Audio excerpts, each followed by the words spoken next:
Estamos de volta, hoje com o desembargador Carlos Henrique Abrão e que estamos conversando sobre corrupção. Então, desembargador, como o desembargador avalia a questão da delação premiada, especificamente a delação premiada? A delação premiada é um meio probatório inteligente e eficiente.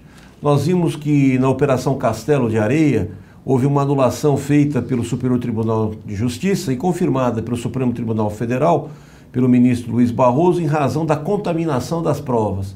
No caso da delação premiada, quando se envolve somas elevadas e há uma complexidade dos meandros dessa corrupção, da obtenção dos meios probatórios para se obter a verdade real, nós entendemos que a delação premiada, desmembramento dos processos, o fatiamento das instruções, elas servem de modelo para que isso seja, ao longo do período, feita uma contraprova e, ao mesmo tempo, se monte aquele quebra-cabeça.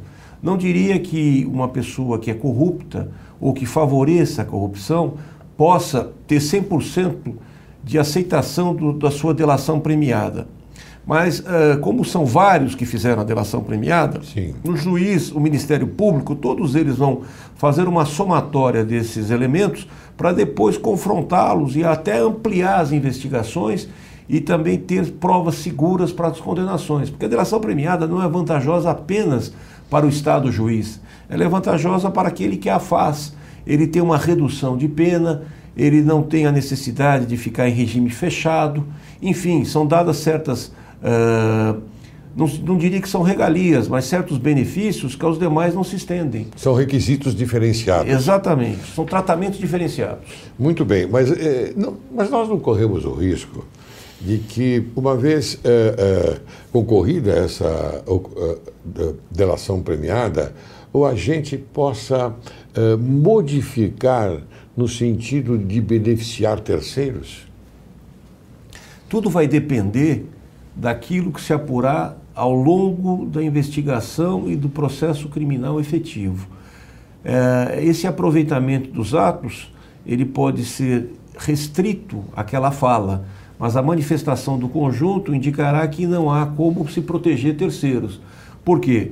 Porque aqueles que participaram do ato, todos eles serão chamados. Eles são responsáveis. E nós sabemos que pela Lei 12.846 de 2013, que já está em vigor há mais de um ano, a responsabilidade nesses casos ela é objetiva.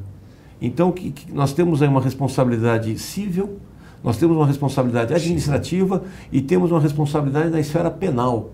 Então, existe uma integração dessas normas administrativa, penal e civil para que o agente responda pelos prejuízos, inclusive se paguem multas elevadíssimas que chegam até 60 milhões de reais. É verdade.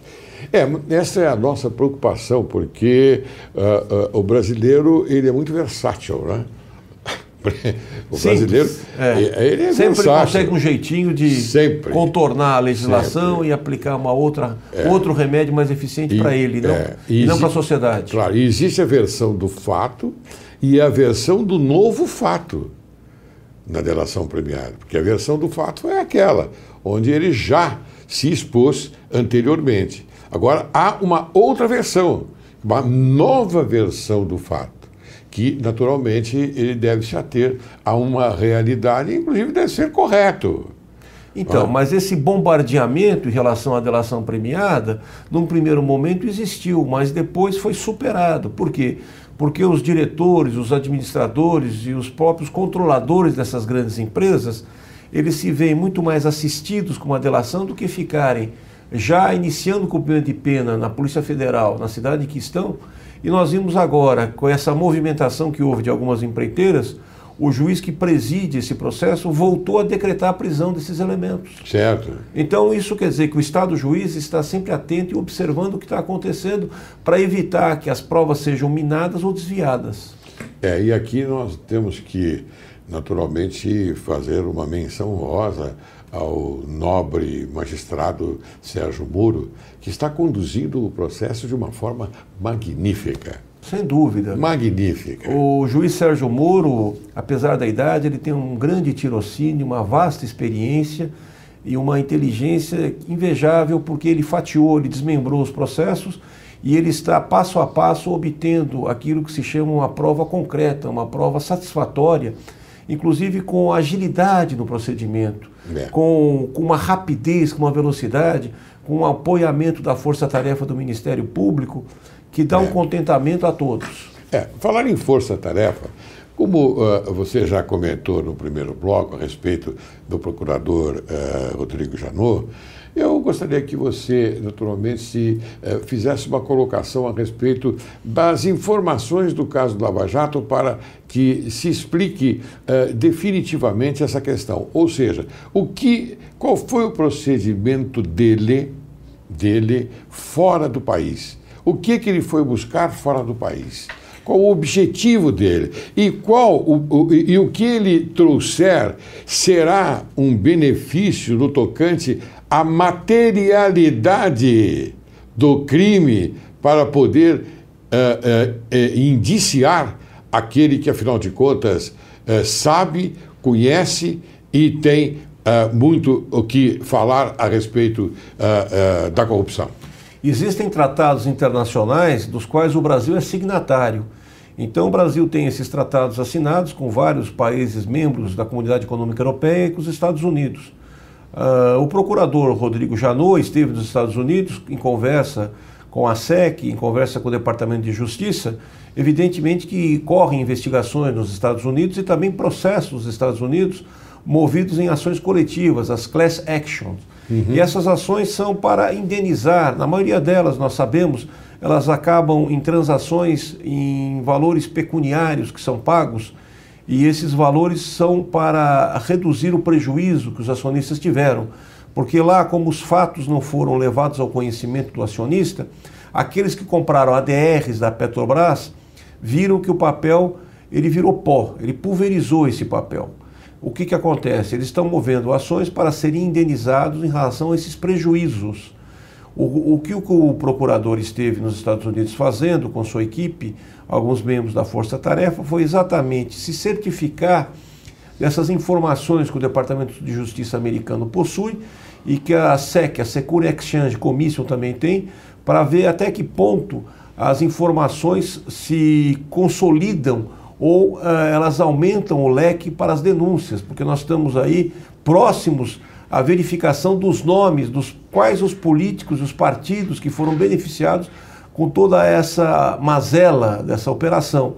Dizem que são 70, que são 50, que são 42, vai depender do procurador denunciar aqueles que eles têm a materialidade e a autoria. Sim. Porque, como nós sabemos, para fazer a denúncia precisa descrever o fato, precisa ter a materialidade, precisa ter a autoria e precisa ter o nexo causal para ver qual foi o prejuízo cometido. Exatamente, a sua complementação foi de uma evidência maravilhosa, haja vista que você também conhece muito bem a parte do direito penal e processo penal. Bem, aí é que está. Você é um cidadão, você é um magistrado, um brilhante magistrado, mas você é um cidadão, que você sai às ruas.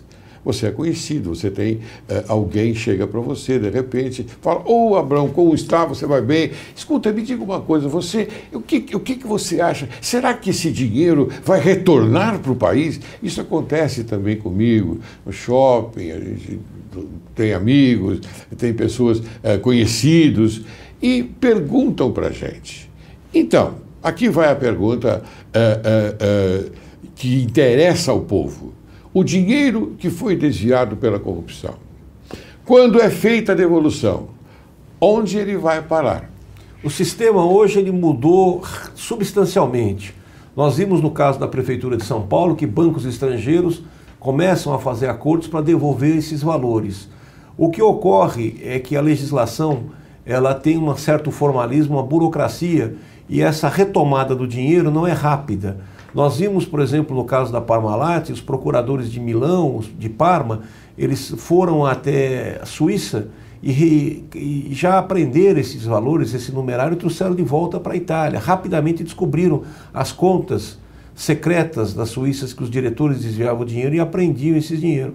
No Brasil, a Força-Tarefa do Ministério Público já esteve na Suíça, está acompanhando de perto, e o próprio procurador suíço, o Jornot, está também atento aos fatos, não só a questão do Brasil, mas também a do mundo inteiro, porque existem denúncias que mais de 55 mil cidadãos americanos lavaram dinheiro nos bancos suíços. E hoje o banco mais citado lá seria o HSBC, que teria privilegiado essas instituições. E, aliás, os Estados Unidos, eles querem o nome de todos eles, não é? Exatamente. E a Suíça parece que está meia constrangida com tudo isso. Então, nós temos aí um grande divisor de águas, que é o sigilo bancário. Esse sigilo bancário vai ser flexibilizado ou será extinto daqui para frente? Porque se esse dinheiro é de origem ilícita, espúria, né? E não declarada, como se fará doravante? Então, o modelo, né, para que se tenha uma ideia, o sigilo bancário nasceu no Líbano, antigamente, no começo do século V, no século VI. Então, é esse sigilo bancário que foi transferido para a Europa, foi transferido depois para a Suíça durante o período da guerra, e hoje os Estados Unidos e outros países estão questionando exatamente porque não se revela o valor, o nome do depositante, e tudo isso exprime uma possibilidade maior de dinheiro sujo, dinheiro lavado. Será que tem muito dinheiro sujo e lavado de brasileiros na Suíça? Eu não tenho dúvida que deve Isso ter... é uma conversa cá entre... Que deve ter muito dinheiro lavado, isso deve ser descoberto, deve ser repatriado. É claro. Essa internação deve ser feita da melhor rapidez possível. Deve ser repatriado para que, naturalmente, o Estado não é, beneficie, dê o retorno. E isso é muito importante, porque quando nós falamos o Estado, nós estamos falando no sentido amplo, claro. Porque pode ser tanto a União como quando foi prejudicada, porque a União, na Sociedade de Economia Mista da Petrobras, ela é a controladora. Sim. Então, nada impede que uma parte volte para a União, mas também que volte para a empresa que foi prejudicada. Claro. Porque esse dinheiro saiu do caixa da empresa. Claro, né? claro. Nos Estados, a mesma coisa, volta para o Estado, mas se houve uma empresa estatal prejudicada, teria que voltar para ela. Lógico. E a mesma coisa em relação ao município. Nós tivemos aí o problema em relação ao metrô, aos trens do Estado de São Paulo. Se esse dano ficar comprovado, o prejuízo desses contratos superfaturados, né, após apurados, os valores deverão retornar ao caixa dessas empresas também. É óbvio, muito bem colocado. Bem, vamos dar continuidade então à nossa agradável conversa. A impunidade na aplicação da lei nos casos de corrupção incentiva a prática? Evidentemente, nós temos aí uma gravíssima impunidade que ocorre em razão da demora no julgamento ou na apuração dos fatos e que, no fundo, isso reflete uma prática ruim e incrementa, inclusive, o cidadão a buscar nos meios espúrios, ilícitos, o cometimento de delitos, porque ele se acha com valores elevadíssimos, nada vai acontecer, nada vai mudar para ele. E não é bem por aí a realidade. Nós estamos vendo que essa transformação é lenta, mas passa a acontecer. Por quê? Nós vimos aí 2 exemplos aí mais recentes de brasileiros que foram para a Indonésia, né, com droga, com cocaína, e a lei do país é severa. A punição lá é pena de morte, é fuzilamento. Sim. Então, quer dizer, o Brasil não teve como recuar, né, para que o país de lá não aplicasse a pena máxima, que é o fuzilamento. Então, nós temos aí uma situação que é complexa. O brasileiro acha que a lei não funciona. Pode não funcionar corretamente aqui, como se espera, mas lá fora existe. Nos Estados Unidos nós temos a cadeira elétrica, temos a injeção letal, e vários estados americanos aplicam a pena de morte. Não diria que somos favoráveis à pena de morte, mas existe uma grande preocupação de mudar o regime de aplicação de pena, o regime prisional no Brasil, e que a pena não tenha essa progressão que signifique mais uma impunidade do que uma execução de pena. Eu quero aproveitar e tomar uma carona na sua resposta, já que você falou em pena de morte. Não é? Lógico, nós brasileiros não adotamos a pena de morte, somos contrários, porque inclusive somos cristãos, não é? Somos religiosos, e eu acho que a nossa religião não permite nós utilizarmos desta execução. Mas você não acha que os chamados de foras da lei, não de bandidos, hein? Foras da lei, executam as suas vítimas ao bel prazer e com alegria até? Já não está instalada a pena de morte dos bandidos contra as vítimas do Brasil? O Brasil é um quadro à parte, né? Nós temos mais de 50 mil homicídios por ano. O Brasil está na estatística do 11º país mais violento do mundo e esse problema é recorrente. O que nós precisamos é banir a impunidade e ter uma justiça efetiva. Agora, essas facções criminosas, essas organizações criminosas, nós já temos aí o Estado Islâmico que está praticando essa barbárie, que está chamando a atenção do mundo inteiro, inclusive está mobilizando a Europa, está mobilizando os Estados Unidos. Enfim, nós temos uma preocupação muito evidente que o julgamento não seja um julgamento pré-histórico. Nós estamos voltando aos tempos da barbárie, do cometimento, da execução, que nem na antiga Roma existia. É verdade. Então nós não podemos aplaudir, porque isso é um retrocesso, é um enfraquecimento vital das instituições. Isso representa um perigo gritante para que esses países evoluam. E se nós queremos e somos ardorosos defensores da democracia, do sentimento cristão que nos inspira, existe uma preocupação do Papa também contra a corrupção, da CNBB contra a corrupção. Nós precisamos espargir esse movimento para que todos sejam contaminados por ele.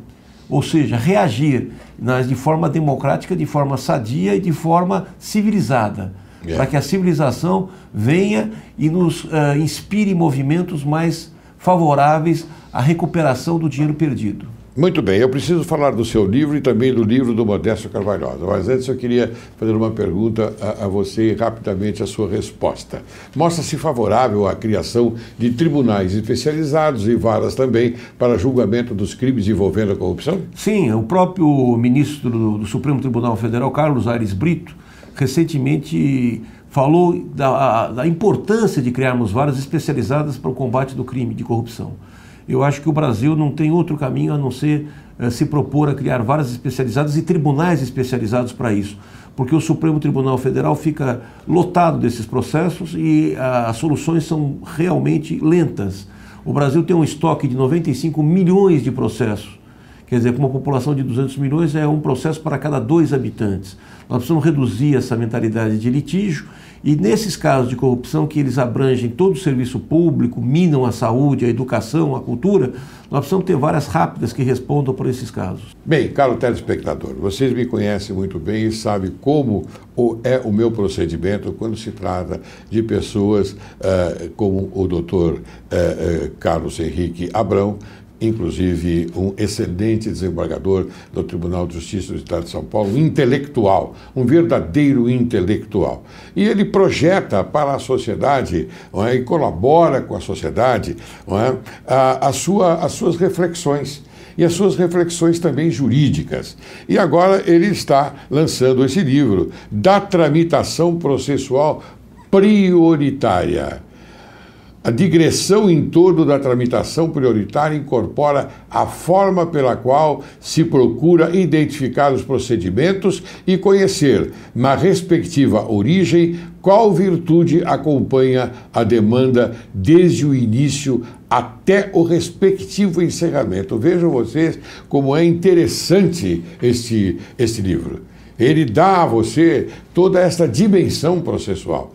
Então está aqui, parabéns, Carlos. Obrigado por você ter... Muito obrigado, eu agradeço a oportunidade. Esse livro trata também dessa prioridade, inclusive no processo eletrônico, porque nós sabemos que o processo eletrônico é um processo sem papel e nós temos que ter a exata dimensão daquilo que é prioritário. Pessoas idosas, pessoas com doente, com alguma patologia que devem ter o processo julgado com mais rapidez, com mais eficiência, com mais efetividade. Muito bem, eu quero uma dedicatória. Perfeito. Muito bem, e agora eu vou apresentar para vocês o livro do Modesto Carvalhosa, um excelente profissional do direito, não é? Que é Considerações sobre a Lei Anticorrupção das Pessoas Jurídicas. Atendendo às iniciativas internacionais de combate à corrupção, o Brasil acabou por aderir aos tratados promovidos pela OCDE, pelas Nações Unidas e pela OEA, que tratam da matéria não apenas das relações internas com o poder público dos países signatários, mas também e, sobretudo, daqueles em que as empresas e organizações sociais mantêm com o plano internacional. É um livro importantíssimo para você ler, para você estar ao par dos acontecimentos atuais, porque você sabe que as coisas vão tomar um rumo bem diferente desse país. Então eu aconselho, esse é o livro. Bem, meu caro desembargador, eu peço a você então que apresente as suas considerações finais para que eu possa encerrar este excelente programa. Nós tivemos um amplo debate sobre a lei anticorrupção, sobre a criação de várias especializadas de tribunais e fundamentalmente do papel daqui para frente da Associação de Juízes Anticorrupção. Esperamos que a ideia vingue, que ela permeie toda a instituição de juízes e que isso se some no Brasil nessa luta ferrenha, incessante e constante para o combate dessa chaga que nos aflige e prejudica a sociedade brasileira como um todo. É a luta anticorrupção. É o único movimento organizado que os juízes brasileiros podem fazer em prol do fortalecimento das suas instituições e da democracia fortalecida. Você, caro telespectador, eminente magistrado, em qualquer das jurisdições deste país, se você aceita essas ponderações, venha até nós. Nós precisamos de pessoas que possam combater e nos ajudar a combater a corrupção. Eu já tomei a liberdade de, logo no início do programa, colocar aqui o estatuto do AJA, Associação de Juízes Anticorrupção. Então, você leia site e Facebook. E aí, então, você decide se você quer também nos acompanhar. Agradeço muito a sua atenção, meu caro telespectador, porque tudo que Direito e Justiça em Foco faz em benefício da sociedade brasileira, da sociedade no todo. E é uma informação correta e verdadeira que passamos a você. Hoje, o nosso querido amigo desembargador Carlos Henrique Abrão nos deu esta honra, não é, que nós passamos a você também. Abrão, muito obrigado. Eu que agradeço.